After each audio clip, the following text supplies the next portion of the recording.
AITA for breaking up after my girlfriend said I was just her rebound? I, 27, had been with Brielle, 26, for 2 years.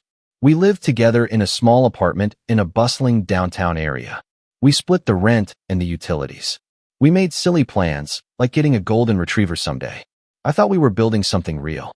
Then, on one random Tuesday night, an argument that started over some Instagram photos ended with the words that destroyed everything.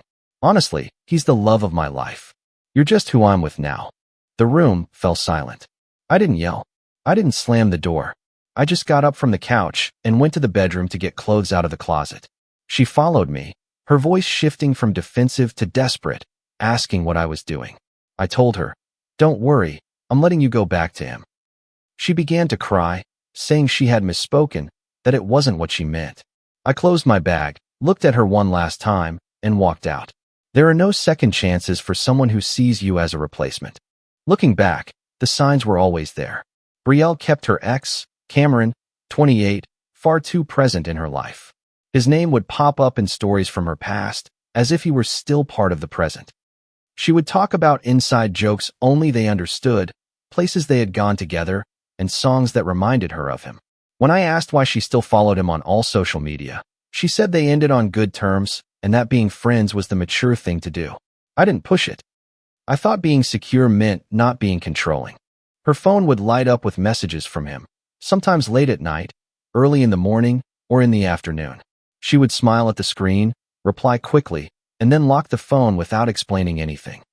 When I would ask who it was, she would say, "It's just Cameron saying hi," as if that were the most normal thing in the world.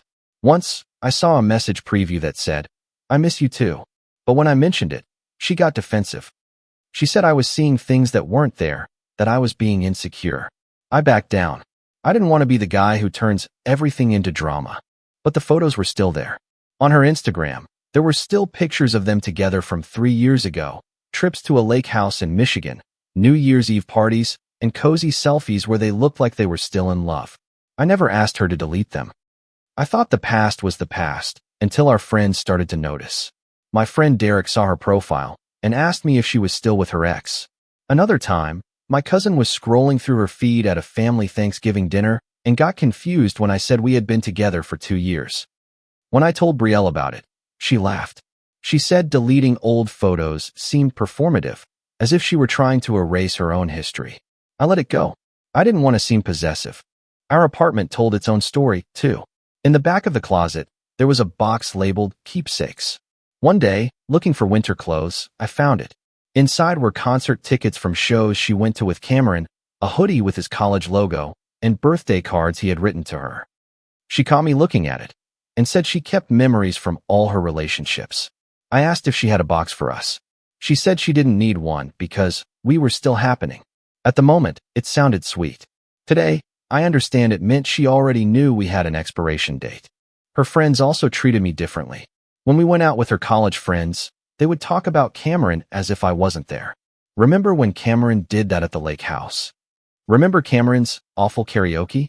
Brielle would laugh along with them. She never changed the subject. She never noticed how it made me feel out of place. Once, her friend Logan said right in front of me, "Cameron was so good to you." Brielle just smiled and said, "Yes, he was." I just sat there as if I were part of the furniture. The worst part was the comparisons. She never said them directly, but they were always in the air. Cameron took her camping every summer. Cameron listened to the same indie bands she did. Cameron knew how to fix things around the apartment. I tried to plan trips, learn the songs she liked, and help with repairs, but it never seemed to be enough. I was living in the shadow of a ghost I could never beat because, in her memory, he was perfect. The real Cameron could make mistakes. The memory of Cameron never could. Then came the night that changed everything. We were on the couch after dinner, each on our phones. I saw she had posted an old photo of herself with Cameron at some music festival. The caption read, "The best night ever." I felt something tighten in my chest, but I spoke calmly. "Why post this now?" She shrugged. She said it popped up in her memories. I told her I thought it was weird to post a photo with an old partner while we were together. That's when the mood shifted. She said I was being ridiculous, that I wanted to control what she posted. At that moment, I knew this fight wasn't just about photos. It was about me occupying a space that had never truly been mine. I told her I wasn't trying to control anything. I just wanted to understand why her ex was still so present in her life. The argument heated up. She said I was jealous and insecure. I told her it wasn't jealousy. I just wanted to feel like I mattered. She replied that I did matter, but that didn't mean she had to erase Cameron from her past. I said it wasn't about erasing him. It was about making space for us. She stood up, her voice louder, saying I was making a drama out of nothing. I asked her if she still had feelings for him. She hesitated. That hesitation told me everything. Then she dropped the words that ended us. Honestly, he's the love of my life. She said it with a hard, angry voice. You're just who I'm with now. The words hit me. I stared at her, waiting for her to take it back, to say she didn't mean it. She looked away and crossed her arms as if she had just said something she'd been holding back for a long time. The silence between us grew heavy. My chest tightened, and my hands went cold. I didn't shout. I didn't argue. I just got up from the couch and went to the bedroom. She called out from behind me, "What are you doing?" I didn't answer. I opened the closet and took out my duffel bag. She followed me, her tone changing from defensive to desperate. "What are you doing?" she repeated louder. I started pulling shirts from their hangers, folding them quickly, and stuffing them inside the bag. She stood in the doorway, pale. "Are you serious about leaving right now?" she asked. I told her I was. She took a step toward me, her voice trembling, over one thing I said in the heat of the moment. I stopped packing for a second, looked her straight in the eye, and said, "Nobody says that in the heat of the moment. You say it because it's true." Her eyes filled with tears. She said it came out wrong, that she didn't mean it that way. I asked her what she had meant then. She stumbled over her words, saying she was frustrated, that I was pressuring her about Cameron, and she took it out on me. I zipped the bag halfway, grabbed my phone charger from the nightstand, and said, "You told me the truth. I'm just choosing to believe you." She started crying harder and tried to grab my arm. I pulled away. She said, "Please, don't do this. We can talk. I love you." I shook my head. "No, you don't love me. You're with me. That's not the same thing." I finished packing. I grabbed my laptop, my wallet, and my keys. She stood in front of the bedroom door, begging, saying she would delete the photos, cut contact with Cameron, and do whatever I wanted. I told her I didn't want her to do anything. I wanted her to be honest. And she finally had been. I walked past her slowly, went to the front door, and put on my sneakers. She followed me the whole time, crying, saying she had made a mistake, that she didn't mean it. I opened the door, looked at her one last time, and said, "I hope you find what you're looking for." And I left. The drive to Derek's house was a blur. I just kept replaying that scene in my head. The ease with which she said it, as if it were obvious, as if I should have already known I was temporary, as if I were competing for a position that was already filled. My phone started vibrating before I even got on the highway. Message after message from Brielle. I stopped at a red light and glanced at the screen. "Please come back. I'm sorry, I didn't mean that. We can fix this." I put the phone face down and kept driving. Derek opened the door, took one look at me, and didn't even have to ask, "What happened?" I told him everything. He didn't say much at first, just helped me bring my things inside. He cleared a space on the couch and handed me a beer. Then he said, "You did the right thing, bro. Nobody deserves to be a plan B." I nodded, but I didn't feel like I had done the right thing. I felt like the rug had been pulled out from under me, but I knew staying would have been worse. Staying would have meant accepting that I would always be second best. Update. I spent that night at Derek's place. I slept on the couch. I barely slept at all. My phone wouldn't stop vibrating. Brielle sent 15 messages before midnight. Apologies, explanations, promises to change. I panicked when you started packing. The words came out wrong. "I love you. I don't want to lose you. Please come home so we can talk." I read the first few and then muted the conversation. Derek asked what was up. I told him. He said, "You did good. You deserve more than being a consolation prize." The messages continued the next morning. She called 6 times before 9 a.m. I didn't answer. She left voicemails. In the first one, she was crying so hard I could barely understand her. I thought about it all night. I realized how much I messed up. Cameron is just a part of my past. You are my future. Please, believe me. I deleted the audio halfway through. If I were her future, she wouldn't have needed all night to think about it. She would have known in that moment. On the third day, mutual friends started messaging me. Brielle had told them we broke up over a misunderstanding. My friend Maya called me and asked, "What happened?" I took a deep breath and told her the truth. I told Maya everything, word for word. Maya was quiet for a second and then said, "She really said that?" I told her she did. Maya sighed. She mentioned that Brielle had been talking a lot about Cameron lately, even during their girls' nights. She would comment on things he was doing. Sometimes she even compared me to him. Maya thought it was just nostalgia. Now she wasn't so sure. Other friends called. Some initially took Brielle's side, saying that all relationships go through rough patches, that I should hear her side of the story. I repeated exactly what she had said. Most of them went quiet after that. Some said I did the right thing. Brielle's best friend, Logan, called me directly. She said Brielle was a complete mess. She was barely eating, crying all the time. She asked if I would agree to meet with Brielle to talk.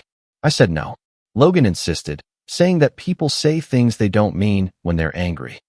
I replied, she did mean it, and I have no interest in being a consolation prize. Brielle changed her strategy. She started posting cryptic stories on Instagram, quotes about mistakes and second chances, photos of the apartment with captions like empty spaces filled with regret. She posted a photo of the couch, where we had the argument with the caption, "I would erase everything if I could." I didn't respond with a like or a comment. I unfollowed her. Derek said she was trying to bait me into coming back. I told him it wasn't going to work.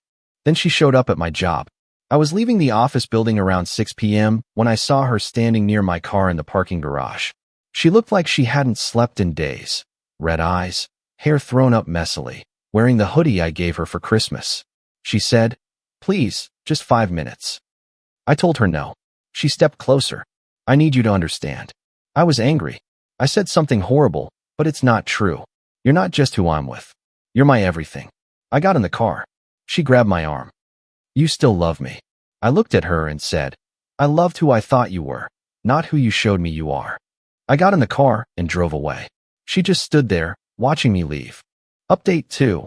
A week after I left, Brielle posted a photo with Cameron. They were at a coffee shop downtown, smiling, sitting very close. The caption read, "Reconnecting with old friends." My phone exploded within minutes. Friends were sending me screenshots, asking if I had seen it. I had. I didn't say anything publicly, but I saved the screenshot. The date showed it was posted 6 days after I left.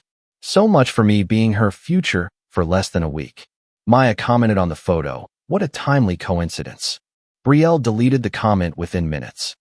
Then she deleted the entire post an hour later, but a lot of people had already seen it. The screenshots were making the rounds in our group chats. Mutual friends started asking Brielle directly what was going on. She claimed it was just coffee with an old friend, that it wasn't what it looked like. But the damage was done. People started connecting the dots. If she was seeing Cameron less than a week after I left and had called him the love of her life during our fight, the timeline made perfect sense. The next day, Cameron posted his own photo. Same cafe, same table, same smile. His caption, "Good to reconnect with someone who gets me." Brielle liked it instantly. Then she unliked it 10 minutes later. Then she commented a heart emoji. 5 minutes later, she deleted the comment. I saw it all happen in real time through friends' screenshots. Derek said, "She's spiraling." I replied, "Not my problem anymore." Brielle's messages changed in tone. She stopped apologizing and started accusing. "You gave up so easily. You didn't fight for us." Real love is about having difficult conversations, not running away at the first sign of trouble. I replied to her only once. One message. "You told me you were with me out of convenience." I chose not to accept that. She instantly responded with several paragraphs, trying to backtrack. "That's not what I said. You're twisting everything." I was frustrated and said something stupid. "You're using that as an excuse to leave because you already wanted out anyway." I muted the conversation again. Then her mom called me. I almost didn't answer, but I liked her. She had always been kind to me, treated me like family. She said Brielle had told her what happened, that she was destroyed, barely able to function. I told her I appreciated the call, but that I wasn't going to change my mind. She was quiet for a moment, then said, "I understand. If someone said that to my daughter, I'd tell her to leave, too." That took me by surprise. She continued, "Brielle has always compared her relationships to what she had with Cameron. It's not healthy. She needs to understand why she does that before she's ready for something real. I thanked her for her honesty. She said, "You deserve someone who knows you're the love of their life, not just who they're with." A few days later, Logan sent me a very long message. She said she had a serious talk with Brielle, that Brielle finally admitted she never truly got over Cameron, that she was stuck hoping he would come back. When that didn't happen, she started dating me, thinking she could move on, but she couldn't. Logan said Brielle knew she had destroyed something real and was now seeking help by going to therapy. She also said Brielle wasn't asking me to come back. She just wanted me to know she was taking responsibility. I read the message twice and then archived the conversation. Her discoveries were no longer my problem. Update 3. 2 weeks after I left, Brielle went all in with Cameron. Photos at restaurants, on hikes, at concerts, with captions like, "Finally back where I belong," and "Some people are worth the wait." Friends sent me all the posts. I didn't look at most of them. I had already moved my things out of the apartment. I stayed with Derek until I found a new place. I focused on work. I started working out more. I found a therapist to process everything. But Brielle wasn't done yet. She posted a photo of her own hand holding someone else's. It didn't show his face, just their intertwined fingers. The caption read, "When you know, you know." The comments poured in, asking if it was Cameron. She didn't confirm or deny, just like the comments that said she looked happy. Logan messaged me, "She's trying to get a reaction out of you." I gave her none. No like, no comment, no message. Total silence. Then, Cameron's ex entered the story. Her name was Selena, 27. She saw Brielle's posts and commented on one. "Good luck with that." Brielle deleted the comment. Selena then posted on her own profile, "Heads up, some men will always keep you as an option. Don't be surprised when he does the same to you." Brielle blocked her instantly, but the screenshots started circulating. People began asking Selena what she meant. Selena posted proof, screenshots of messages from Cameron from 2 months prior, telling her he missed her and asking if they could meet up. It was from the exact time Brielle and I were still together. The messages showed Cameron telling Selena that Brielle was just a friend, that he had never gotten over her, and that it was a mistake to let her go. They were time-stamped. Everything was clear. One of the messages read, "Brielle keeps trying to get close, but she's not you. I was an idiot for not fighting harder for us." The friend group exploded. Maya sent me everything. Cameron had been talking to both Brielle and Selena at the same time, telling Brielle he wanted to get back together while telling Selena she was the one he really wanted. Selena posted more screenshots. Cameron saying Brielle was needy, that she was always chasing him, that he only talked to her to be polite. Brielle saw all of it. She disappeared from social media for 3 days. No posts, no stories, no likes. When she returned, all the photos with Cameron were gone. All of them. She posted a vague story. "Lesson learned. Don't go back." I almost laughed. Almost. An hour later, she posted another. "Sometimes the person you think is your soulmate is just the one who teaches you what you don't deserve." The irony was not lost on anyone. Brielle messaged me that night. "You were right. I'm sorry." I didn't reply. An hour later, "Cameron was using me. I should have seen it. I should have valued what I had with you." I still didn't respond. She called. I sent it to voicemail. She left an audio message.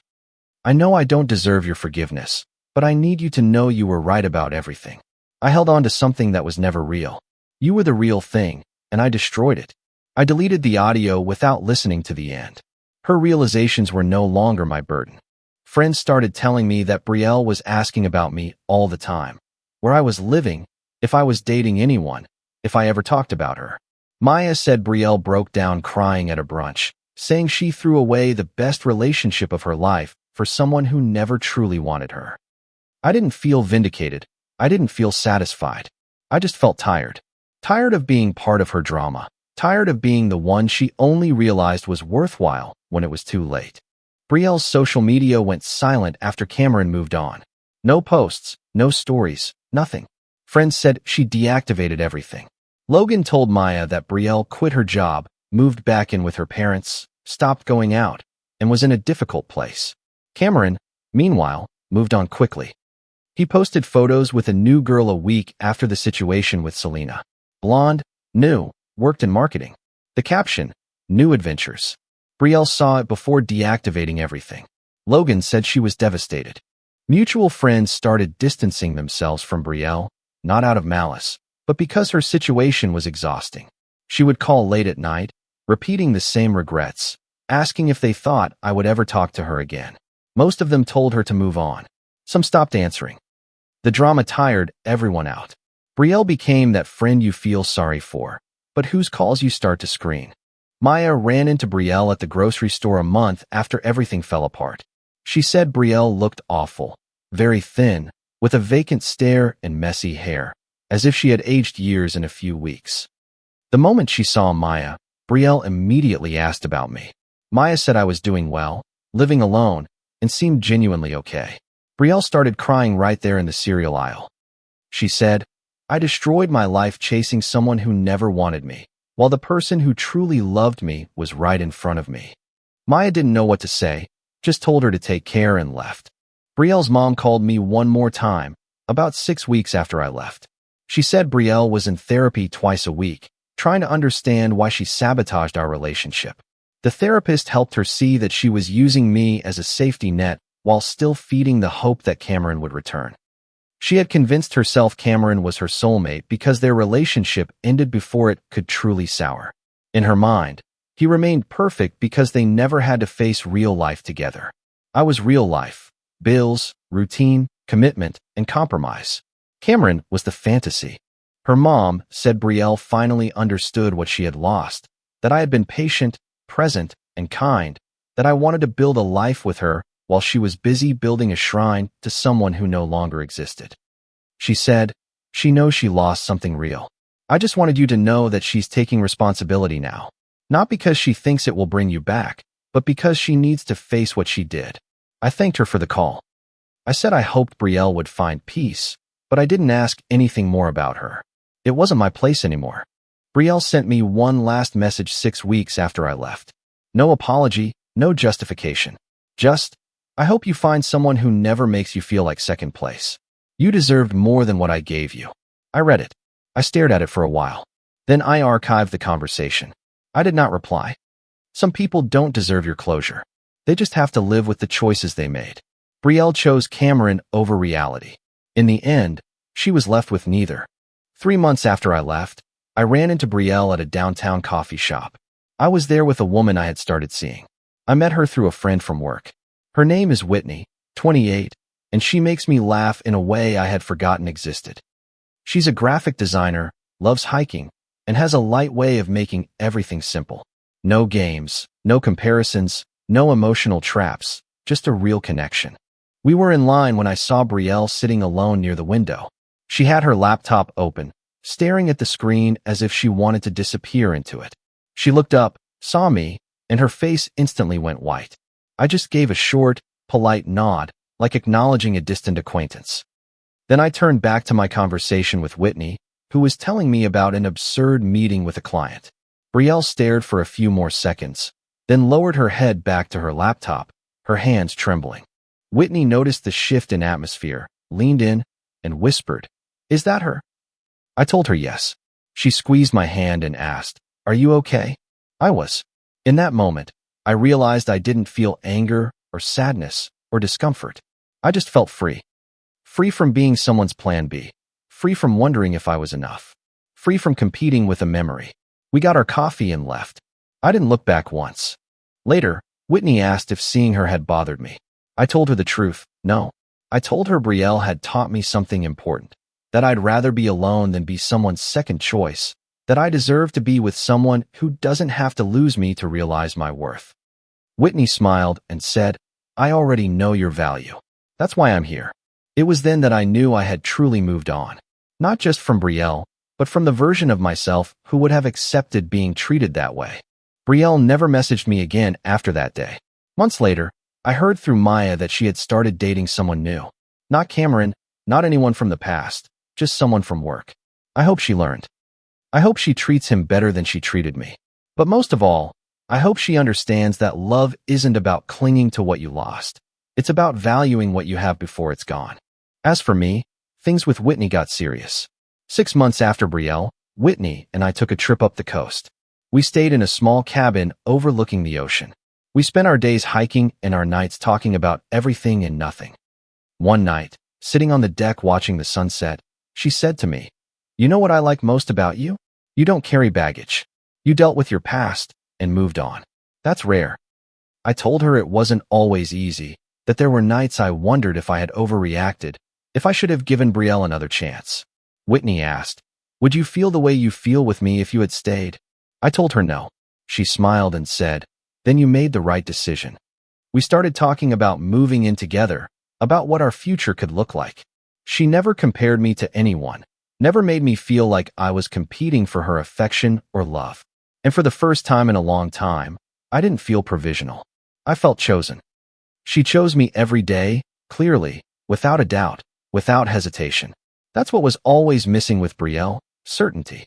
The feeling of being someone's first choice, not their backup plan. A year after I walked out of Brielle's life, Whitney and I got engaged. We went back to the same cabin on the coast, the same deck, the same view.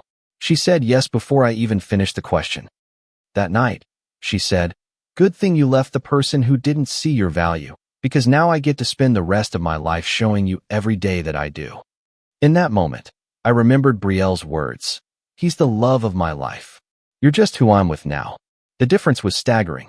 Whitney never made me doubt my place. She made a point of making it clear. Brielle's mom sent me a congratulatory message when she saw the engagement announcement through mutual friends. She said Brielle was doing better, that she was genuinely happy for me, and that she had finally come to terms with what she'd done. I thanked her for the message and wished Brielle the best, and I meant it. I no longer carried anger. I carried gratitude. Gratitude because Brielle showed me who she was before I wasted any more years. Gratitude because I respected myself enough to leave. Gratitude because her rejection led me to someone who truly wanted me. Some people come into your life to teach you what not to accept. Brielle taught me that I don't accept being a replacement. She taught me that when someone shows you who you are to them, you should believe them the first time. And she taught me that leaving isn't giving up. Sometimes, it's the only way to give yourself the life you deserve. I left someone who saw me as temporary and found someone who sees me as permanent. That's not luck. It's knowing your worth and not accepting anything less. Brielle's words broke my trust that night, but they also set me free. And for that, I will always be grateful. Comment. I wanted to share a few thoughts after this story. Remember that your value is not up for debate or comparison. Setting a boundary is not an act of anger. It is an act of self-respect. You are responsible for protecting your peace, even if it is a difficult choice. Sometimes the kindest thing you can do is choose yourself. True healing begins when you stop looking back and start investing in your well-being. The goal is not to prove someone wrong, but to find a quiet, stable happiness for yourself. When you make space by letting go of what hurts you, you create room for something better to grow. Always choose the path that honors who you are. Be gentle with yourself through the process. If you liked it, don't forget to leave a comment and support the channel by subscribing. See you in the upcoming stories.